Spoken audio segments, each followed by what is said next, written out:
ABP नेटवर्कचा आज विशेष कार्यक्रम आयडियाज ऑफ इंडिया सध्या मुंबईत पार पडतोय. देवदत्त पटनायक सध्या बोलतात. आपण थेट कार्यक्रमात जाऊया.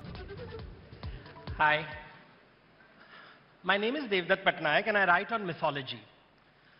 So, one of the things I observe is people do not distinguish between science and science fiction, history and historical fiction, mythology and mythological fiction.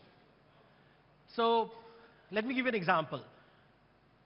DNA is science, but Jurassic Park, the film, is science fiction. That there was a Hyderabad Nizam state where there were Gonds who rebelled against authorities is history. RRR is historical fiction. Bahubali is fantasy. It has nothing to do with history, it's just pure, wonderful fantasy. Then comes mythology and mythological fiction. So if you read stories from the Bible, that's mythology. But when you read Dan Brown and Da Vinci Code, that's mythological fiction. So I'm often asked, लोग मुझे पूछते रहते हैं, and I go to all these conferences, that for the last 20 years I've been asked this question कि Devdutt, लोग Hinduism को mythology क्यों बोलते हैं, इस्लाम क्रिश्चियनिटी को मिथोलॉजी क्यों नहीं बोलते? एंड द प्रॉब्लम इज वो गूगल कभी नहीं खोलते हैं. यू ओपन गूगल, आपके पास फोन है, वाईफाई है, do a Google and search for Islamic mythology. You will get lots of articles on Islamic mythology. Do a Google search Christian mythology, मिल जाएगा आपको. सो प्रश्न पूछने के पहले गूगल भी नहीं करते कि भैया every religious idea, every ideology is based on mythology. So there is Islamic mythology, Hindu mythology, Buddhist mythology, Jain mythology. There is even secular mythology, Marxist mythology. Because what is mythology then becomes the question. I was seeing this title, The Epic Stories, Why Our Myths Are Still Alive. आप इसे हिंदी में अनुवाद करके दिखाइए मुझे. इसको हिंदी में कैसे अनुवाद करेंगे? और शब्द नहीं मिलेंगे आपको. इट्स लाइक अगर मैं यहां पे लिखूं हिटलर वॉज इवल.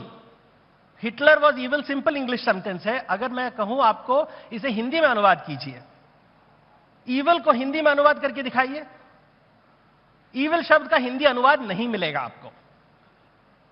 कोशिश कीजिए, 20 साल से 25 साल से लोग कोशिश कर रहे हैं, नहीं मिलता है आपको, लेकिन may be you will find it right now. The thing is because these words come from different cultural spaces. So since I have a few minutes, I'll explain definition. So definition के बारे में. तो उस दिन again the same gentleman जो हमेशा कहते हैं कि हिंदुइज्म को मिथोलॉजी क्यों बोला जाता है, उन्होंने कहा कि मिथोलॉजी शब्द देवदत्त मिथ्या से आता है. हमारे यहां शब्द है मिथ्या, जिसे झूठ बोला जाता है. तो मैंने कहा कि अच्छा वापस गूगल खोलो, go to the etymology of mythology. और उसने एटिमोलॉजी तो उसे मतलब निरुक्त etymology. So you went into etymology और वहां पे उसने देखा कि mythology शब्द comes from a Greek word which means mythos, which means storytelling. That's it. So mythology is about stories, but a particular kind of stories. So let me explain the definition of these words so that you will all understand. Fact is everybody's truth. A fact is everybody's truth. It begins with doubt and ends with measurement or evidence. That's how a fact is defined. It is everybody's truth. It will begin with doubt. It will end with measurement or evidence. Fiction is nobody's truth. किसी का सच नहीं है. तो fact सबका सच है, fiction किसी का सच नहीं है. मिथ इज समबॉडीज ट्रूथ, किसी का सच. तो कुछ लोग भगवान के ऊपर विश्वास करते हैं, वो उनका सच है. जो भगवान पे विश्वास नहीं करते, उनका सच नहीं है. कुछ शैतान पे विश्वास करते हैं, कुछ जन्नत में विश्वास करते हैं, कुछ पुनर्जन्म में विश्वास करते हैं. कुछ लोग कहते हैं मुझे भगवान पे विश्वास, मुझे न्याय पे विश्वास है. न्याय भी मिथोलॉजी है, क्योंकि it is a belief. Nature में, प्रकृति में there is no such thing as justice. In nature there is no such thing as equality. Equality is a belief system. Justice is a belief system. Rights, human rights are a belief system. All this is mythology. So mythology is the study of polytheistic mythology, monotheistic mythology, atheistic mythology. Atheistic mythology, that is where जहां निरीश्वरवाद, जहां भगवान नहीं होते हैं. In Jainism, there is no concept of God. There is no one God, but there are minor gods. So when you study mythology, you have to see these three things. You know, what is your belief system? Now, why is mythology important? Why is mythology important? जब आप विश्वास करते हो कि एक ही सच होता है दुनिया में, फिर आप विवाद करते हो. विवाद होता है, I am right, you are right, I am right, you are right. मैं सच बोल रहा हूं, तुम झूठ बोल रहे हो. इसलिए वो न्यायाधीश के सामने लोग लड़ाई करते रहते हैं, पार्लियामेंट में लोग लड़ाई करते रहते हैं, घर में लड़ाई करते हैं, because we believe my truth is the truth. In this room, there are 50, 100 people, there are 50, 100 truths based on your own personal experiences, your own personal knowledge. That's your belief system. If I get into the conversation saying कि देखो किसी का सच परम सत्य नहीं होता है, मेरे पास कुछ सच है, तुम्हारे पास कुछ सच है, चलो संवाद करते हैं, तो विवाद नहीं संवाद करते हैं. So mythology allows you to have conversations. Because at the end of the conversation, मेरा सच थोड़ा बढ़ता है. जो मेरे कमरे के आने के पहले जो सच था वो बदल गया है. It has changed. I have expanded my truth. तो मैं सुनता हूं. Because मुझे पता है कि मेरे पास सच नहीं है, सब पूर्ण सत्य नहीं है. You know, आदि शंकराचार्य ने कहा था कि जगत मिथ्या ब्रह्म सत्यम. इसका सिंपल अनुवाद क्या है? हर आदमी के पास सीमित सच होता है, limited truths. We all have limited truths. Each one of us has limited truths. Nobody has access to the limitless truth. Only the divine has access to limitless truth. How do I move from limited truth to limitless truth? Is by having conversations. संवाद करके, बात करके. जब मैं बात करता हूं, लोगों की बात सुनता हूं, चिल्लाता नहीं, सुनता हूं बातें. जब मैं संवाद करता हूं, जब मैं उपनिषद करता हूं, तब मेरा सच खुलता है, उभरता है. And I learn new things. अहंकार को पसंद नहीं है ये बातें. अहंकार कहता है कि मेरा सच ही सच है, the truth. So in English when I right the word the truth, the is a definite article. You can't translate this in Hindi or in any Indian languages. The truth. Capital letter T you cannot write in Hindi. There is no concept of capital letters. So you can't translate evil, you can't translate myth. अभी मुझे लोग बोलते हैं कि देखो myth को हिंदी में क्या बोलेंगे? आख्यान बोलूं, क्या बोलूं? इतिहास बोलूं? तो these are very loaded words. विश्वास वाला सच is mythology. विज्ञान वाला सच और विश्वास वाले सच में अंतर होता है. विज्ञान वाले सच में शंका होती है, डाउट. इसलिए शंका से जो काम करता है वो वैज्ञानिक होता है. जो विश्वास से काम करता है, जो गुरु की बात मानता है, वो वैज्ञानिक नहीं हो सकता. He can't be a scientist. Science is about doubt, शंका. There is always changing, and that is how you understand myths. So when somebody asks me why are myths still alive, they are alive because we need myths. हमें विश्वास वाले सच चाहिए, क्योंकि अगर विश्वास वाले सच नहीं होते तो हम पागल हो जाएंगे. विश्वास से ही दुनिया कायम है, विज्ञान से नहीं. विज्ञान आपको सेलफोन दे सकता है, विज्ञान आपको ये स्टेज दे सकता है, शांति नहीं दे सकती है, संतोष नहीं दे सकता है. विज्ञान से संतोष प्राप्ति नहीं होगी. Science, technology, engineering, mathematics will give you great material benefits. We will have lots of wealth, lots of power. But I have met rich people. I don't see them as happy. I meet powerful people. I don't see them as happy. They're all unhappy, discontented, frustrated. You know, the best experience in my life is sitting in a private jet with a very rich man who said, life is very unfair. And I agreed with him because my invoice was on his table. So with that, that's my little bit about what is mythology, and I hope you take it home with you. Thank you so much. Thank you very much, Devdutt जी. जैसा आपने समझाया, विश्वास वाला सच और विज्ञान वाला सच अलग होता है, और थोड़ा और इसे समझना चाहते हैं. I would like to invite on stage Gul Panag once more to take this discussion forward with Devdutt Patnaik. A big round of applause, please.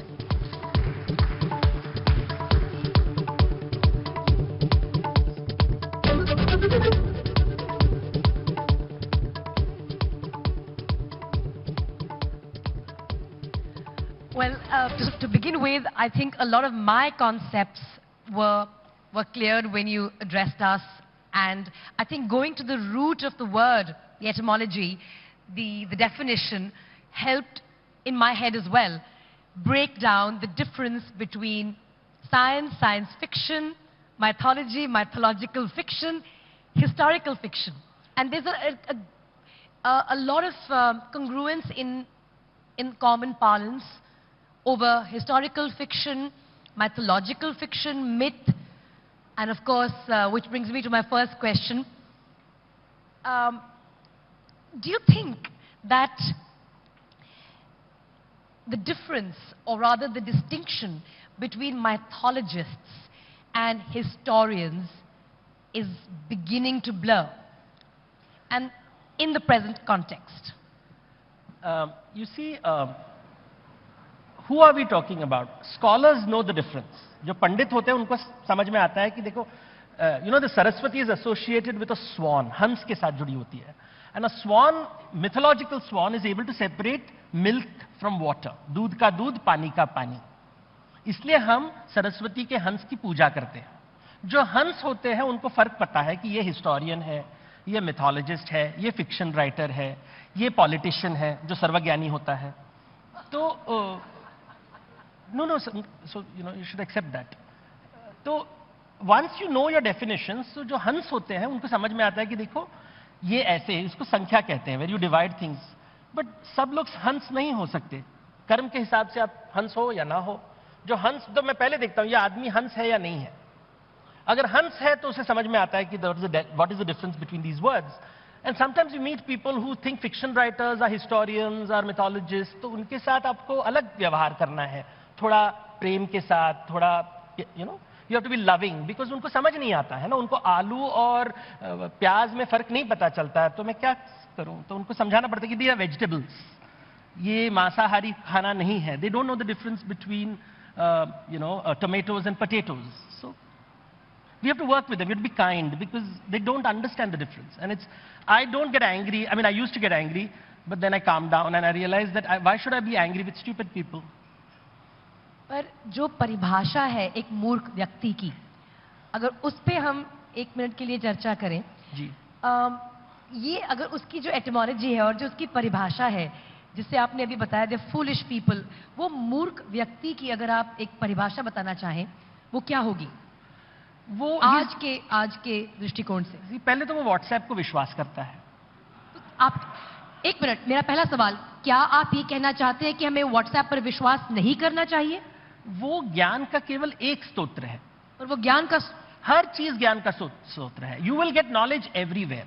I listen to politicians all the time, and the politicians taught me you don't have to reply to all questions. So that was a big learning. I thought whenever somebody asks you questions, you have to reply. But what if you're not allowed to ask questions? That's also okay. But what would that be? I mean, how would you describe that? question नहीं पूछते हमारे यहाँ. उसको हम बोलेंगे कि आज्ञाकारी पुत्र है, वो कभी बड़ों से प्रश्न, तुम बड़ों से प्रश्न पूछना is disrespectful. आज्ञाकारी पुत्र होना, वो हमारी सभ्यता का एक बहुत बड़ा very important in the military. In a military, we cannot expect a soldier to challenge the authority, because then we will not win a war. If you believe life ही रणभूमि है, तो उनको सिर्फ सेना पसंद है. और लोकतंत्र में उसमें सवाल जायज है या नहीं है? क्या वो सेना है, क्या वो मिलिट्री है? मतलब मैं एक जनरल की बेटी हूँ, मुझे कोई सवाल पूछने की कभी अनुमति नहीं थी मेरे घर में, तो मैं उससे काफी अच्छी तरीके से वाकिफ हूँ. पर आप बताइए कि जहां तक कि सवालों की बात की जाए, हम लोकतंत्र में सवाल की क्या? See, it's about, are we asking questions to create a better society, or are we asking? See, what has happened today in democracy is that, look at what has happened in the global West. Democracy. Wouldn't democracy be a myth? It's a belief system. It's a belief system. Of course, it is a belief system. It is like autocracy is a belief system. Democracy is a belief system. I believe that 10, 100 people, when we get together, can discuss and find a solution. It's a belief. You don't find democracy in nature. It's a cultural phenomenon. So Rome was not based on democracy. The Chinese empires were not based on democracy. Islam was not based on democracy. The Islamic Caliphate was not based on democracy. Raj Mandalas were not based on democracy. So democracy is an idea where you believe that everybody's truth is valid and I can have a conversation. In Jains, there's a concept of anekantvad. So you believe there are multiple truths and we can engage. So unless you do samvad, now look at what happens in parliament. We are doing vivad. If you're doing vivad, you will never succeed. It is samvad. You have to converse, get people together, not divide people. Democracy is about getting people together. You ask anyone on the road, what is the meaning of a leader? He says, jo sabko saath leke jata hai. So that means you're endorsing Bharat Jodo technically because you're against Bharat division. No, that is jumla. That was a joke. No, That was see, those are facetious statements because anybody can put a poster, right? I can put a poster saying that I'm an honest man, I'm uniting the country. These are statements nowadays, anybody can tweet anything, you know. And so, do you live it? Do you genuinely live it? See, bolna aasan hai, karna bahut mushkil hai. Bhagavad Gita, anybody can chant on a stage, but to live Bhagavad Gita is a challenge. It's extremely difficult. Bolna bahut aasan hai ki maine Bhagavad Gita ka lecture de diya. I know so many people who genuinely believe in generosity until you ask them for money. They'll give you speeches on what is the value of charity, and they'll be called to Davos, and they'll get a standing ovation. But then you check, and you realize they don't like to pay taxes. They don't believe taxes are also charity. Because the money that you give in taxes, the state will use to help so many people. It's because they believe democracy is not their nature. So why should my taxes facilitate somebody else going by your line of thought? Yes, but That's what the rich people don't want to share money. Yeah, the greatest mythology in the world is this is mine. Right. Okay, I want to go back. I mean, I'm really enjoying this. I do want to... You see, this idea of property, the idea of this is mine. Tribal societies have collective wealth. Human societies have private wealth. You know, in the Mahabharata, Draupadi asked the question, am I a property that you can gamble me away? Is woman a property? So, this is a fundamental question. ये मेरा है, ये मेरा शब्द सबसे बड़ी मिथ्या है. पर ये तो हमारे बहुत से पुराने कानूनों में लिखा हुआ है. The English justice system treats a woman as property of her husband, and that's how laws are written. But I want to go back to the subject that we were at. I mean, this could go on forever, and I hope that you'll give me an opportunity to continue this off the stage. Is our history and mythology in danger of being politicized? And which is the question of the hour? And is conspiracy likely, or has conspiracy, or will it replace facts? No, everybody feels in their life the world is coming to an end. Even 3,000 years ago, in the cuneiform script in Mesopotamia, you have got these little letters written by people that the children are now riding chariots. They don't listen to their parents. The world is coming to an end. So everybody believes their lifetime is an interesting period and everything is going to collapse in my lifetime. Nothing happens. The world carries on. The rich will continue to be greedy. Vegetarianism will impact the way you collect wealth. So these kind of ideas, you know, which you have, everybody believes that if everybody in this world was vegetarian, we would be a better place. If everybody in the world believed in Jesus, the world would be a better place. If everybody in the world believed in my religion, the world would be a better place. We call them control freaks. And they'll always be there. This is Sanatan. This won't change. We would like to believe that the world will become a better place, but that's the greatest fairy tale in the world, happily ever after. Everybody knows that when, you know, Disney's True Love, what happens after marriage, right? So just ask the married people over here, they all look so unhappy. They all believed in those wonderful weddings, hum saath saath rahenge. And then you go to the divorce court and see how many young couples are there tweeting each other, saying the next. Speaking of Twitter, you have an infinite amount of patience to conduct discourse with people who disagree with you. And आपने इससे पहले भी बात की कि संवाद का कितना महत्व है हमारे आज के ज़माने में. How do you find and dig deep that level of patience that requires you to engage with people who are close-minded and, you know, the ones you perhaps refer to as foolish people, at the early See, I part don't of our talk to conversation. everyone. So you can't talk to, I have no desire to be some great person who's going to change the world. I talk to people who understand. So you have 24 hours in a day and you have to ration your time very carefully. So I decide, if I meet a person and I realize he's decided what the truth is, I agree with them. What if you can change their mind with reason? That's not my, I check whether he's going to pay me money. So I'm very clear. See, either you have to be rich, or you have to be genuinely interested in the subject, or you have to be good looking. These are the three criteria for me to indulge you. Noted. Okay. I want to talk about a fairly controversial thought. Controversial probably from your perspective only, for the purpose of this conversation.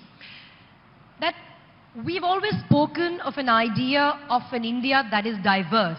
The diversity of India. And yet, there is a narrative that's gaining significant traction, which talks about the uniformity of India. Do you want to talk a bit about how the diversity of India versus the uniformity of India, and how narratives are built and perpetuated through mythologists turned historians? See, diversity generally is inefficient. And it's a fact. For example, if there are 10 people in the house who want to eat 10 different kinds of food, managing the kitchen is a nightmare. So it's efficient if everyone eats the same kind of food. So if you are the cook and you'll say, I'm going to make poha today, then it's easy, everybody eats poha. But if everybody says, I want a poha, upma, idli, omelette, then the kitchen becomes inefficient. So diversity, by definition, is inefficient. Diversity also lends itself to create hierarchies. So all diverse societies, so India has a caste system. One of the reasons is because of its diversity. And one of the reasons, there are many reasons, but one of the reasons. So diversity plays a role. Now the problem with uniformity and homogeneity is efficient, yes, it's more flatter, equal, but what it does, it homogenizes. It takes away difference. So everybody has to speak Hindi. Everybody has to be vegetarian. You say it like it's a bad thing. Speaking Hindi. Talk to the Tamilian and ask them if will he give up their language. What did they say when you asked them? They don't want to give up their language. Unless we decide to teach Tamil in the Gangetic Plains. Maybe Uttar Pradesh. That would be a really good idea. On the Randa Mood Nala Anji Ari Ede Ette Umbade Path. See, the question is, how many languages do you want to learn? Why will you not That learn? was 1 to 10 in Tamil. Can you do that in Odia? No, I can't, but I'd love to. Yes. And Bengali? No. And Assamese? And Marathi? And No. Gujarati? Now you're calling me out. That's not cool. Exactly. So the problem with diversity is it puts this pressure on you.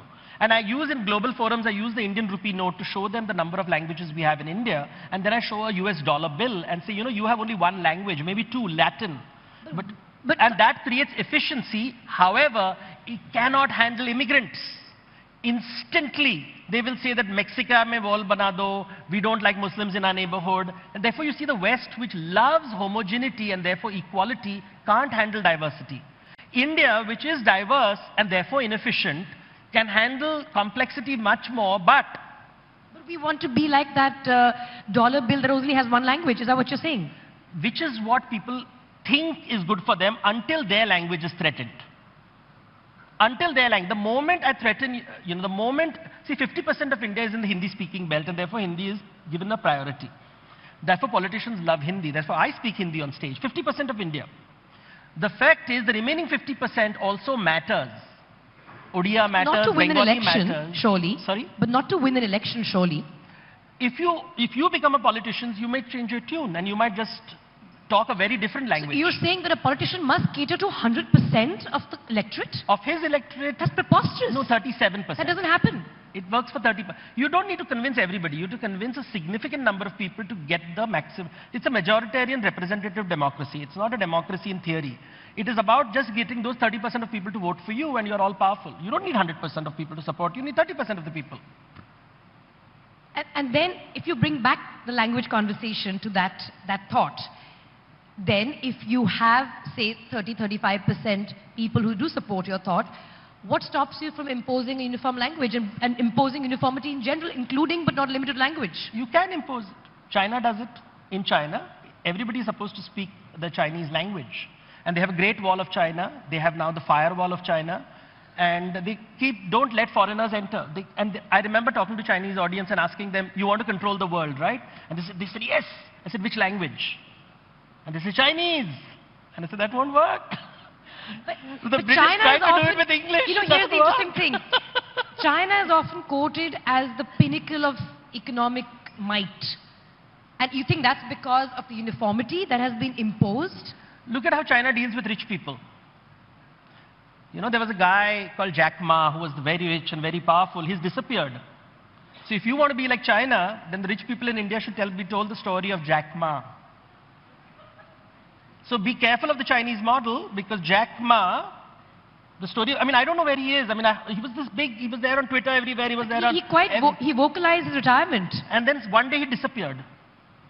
So Chinese model is also the story of Jack Ma. It's also the Great Wall. It's also the firewall. It's also the economic success. So you have to listen to many stories. Diverse stories of China, not just one story. Be careful of a single story. When people talk of one God, one life, one way of thinking, that's monotheism. Polytheism is many gods, many languages, many ways of thinking. India is polytheistic. India will fight back monotheism. So monotheism will always be challenged by polytheism. Socialism and all are atheists. So they don't believe in anything is sacred. Capitalism is atheist. It doesn't believe anything is sacred. But polytheism is many things are sacred. Will never let a monotheistic faith come in. And democracy today, unfortunately, is moving towards monotheistic ideals. And therefore, it only divides the world into left and right. But isn't that more efficient? And that leads to the Crusades. The Crusades were the battle between one monotheistic group, which was efficient, the Christians, and another monotheistic group, which was the Muslims, fighting each other. And the Chinese didn't even involve themselves. So yeah, you want monotheism, you'll get Crusades. Take your pick. But short-term gains versus long-term harakiri, potentially? No, that happens in life. You know, we know what happens. You know, you can be rich, the second richest man in the world, and then world changes. So everything comes and goes. This is what the Jainism teaches us, you know. Utasarpini, avasarpini, sushama, dushama, sushama, dushama. Good times, I have no idea bad what times. language that is. Well, that's Ardhamagadi. So, but it's Jain philosophy that nothing lasts forever. Everything changes. And the wise men watch people assume that they will conquer the world and realize that nothing really matters in the end. And what you claim is yours is not yours. Fascinating. I have one last question and we're almost out of time, which is, you know, speaking of diversity, and you know, we've established that diversity is not efficient, but nor is uniformity, because that leads to the Crusades. Eventually, we may not be here to witness the Crusades, but we may certainly sow the seeds of it. And that is, will we have to wait for more Punniyin Selvins and Kantaras to appreciate the diversity of history in popular culture? And that is my last question. Yeah. And we are out of time, so. Yeah, Ponniyin Selvam is a historical fiction. Kantara calls itself a legend. The title calls itself a legend. It's based on a Dakshin Kannada folk ritual, but deals with untouchability, land rights, property rights, very real popular issues, land rights, property rights. You know, caste is a major theme in Kantara, which nobody wants to talk about. But one of the biggest themes in Kantara is caste, land rights, forest encroachment. But everybody's focusing on, but they're forgetting what the God is saying. The God is saying, leave the forests alone. And most of the people who support Kantara are the ones who want the forests to be destroyed. So just going to the temple doesn't make you a bhakt. Is something I always tell people. Bhagavad Gita पढ़ने से आपको मोक्ष प्राप्त नहीं होती है, काम करना पड़ता है. You have to live the life, you not have just to live espouse the life. it. See, to talk about generosity is easy. To be generous is very tough. To write about love is very easy. To be loving is very tough. That's amazing. Thank you so much for your time and for such profound thoughts. And I think there isn't a person in this room who's not going to go back and question themselves, hopefully. And, you know, maybe stare themselves in the mirror and say maybe they got a few things off. I think just, you know, ABP has been kind enough to get some of my books. They are available by the grace of ABP, so it's free. So if you like my work, do read my books. I'm grateful that you've already gifted me one, but all of you can have a book. Yeah. And please do contact people outside. They will guide you to it. I can't wait to start reading mine. Thank you so very much. ABP Majha, उघडा डोळे बघा NEET.